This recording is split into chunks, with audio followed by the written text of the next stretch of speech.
நான் அப்செட் ஆயிட்டேனா அவன் முகத்தை மட்டும் பார்த்தா போதுங்க, எல்லாமே சரியாயிடும் அப்படின்னு இந்த மாதிரி சொல்லியிருக்காங்க நடிகை கீர்த்தி சுரேஷ் அவர்கள். அப்படி யாரோட முகத்தை பார்த்தா இவங்களுக்கு எல்லா அப்செட்டும் பறந்து போகும் அப்படின்றத கேட்டிங்கன்னா ஆச்சரியப்பட்டு போயிடுவீங்க.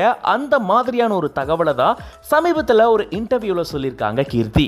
ரீசெண்டாக அவங்க ஒரு இன்டர்வியூவில் கலந்துக்கிட்டாங்க. அதில் அவங்க கிட்ட ஒரு கேள்வியை முன் வச்சிருக்காங்க. நீங்கள் அப்செட் ஆகிட்டீங்கன்னா என்ன பண்ணுவீங்க அப்படின்னு ஒரு கேஷுவலான கொஸ்டினை தான் அவங்க முன்னாடி வச்சுருந்துருக்காங்க.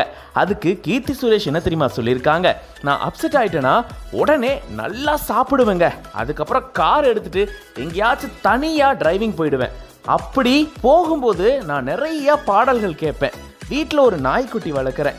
எப்படிப்பட்ட அப்செட் வந்தாலும் அவனோட முகத்தை பார்த்தா போதுங்க, அந்த அப்செட்லாம் பறந்து காத்தா மறைஞ்சு போயிடுங்க அப்படின்ற மாதிரி சொல்லியிருக்காங்க.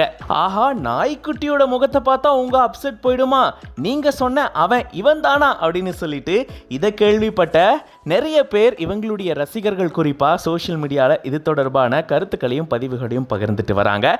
எது எப்படியோங்க, அப்செட் ஆயிட்டா நடிகை கீர்த்தி சுரேஷ் அவர்கள் இதெல்லாம் தான் பண்ணுவேன் அப்படின்னு சொல்லியிருக்காங்க. அதுலேயும் குறிப்பா அவங்க சொன்ன இன்னொரு விஷயம், அப்செட் ஆயிட்டா நம்மளாம் சோர்ந்து போய் ஒரு இடத்துல உட்காந்துருவோம், ஆனால் பார்த்தீங்களா அவங்க நல்லா சாப்பிடுவாங்களாம். இது கொஞ்சம் புதுசாக இருக்குனே அப்படின்ற மாதிரி இருக்குல்ல. எனிவேஸ், இதை பற்றி நீங்கள் என்ன நினைக்கிறீங்க அப்படின்றத கமெண்ட்ஸில் சொல்லுங்கள். For more updates follow Flix9. For spiritual contents follow Flix9 Divine. Flix9 உங்க கையால ஓபன் பண்ணுங்க. Flix9 OTT வந்து என்னுடைய நெஞ்சார்ந்த வாழ்த்துக்கள். நல்லா வரட்டும், நல்ல படங்கள் பெரிய லெவலில் வரட்டும். நான் வாழ்த்துறேன். தேங்க்ஸ்.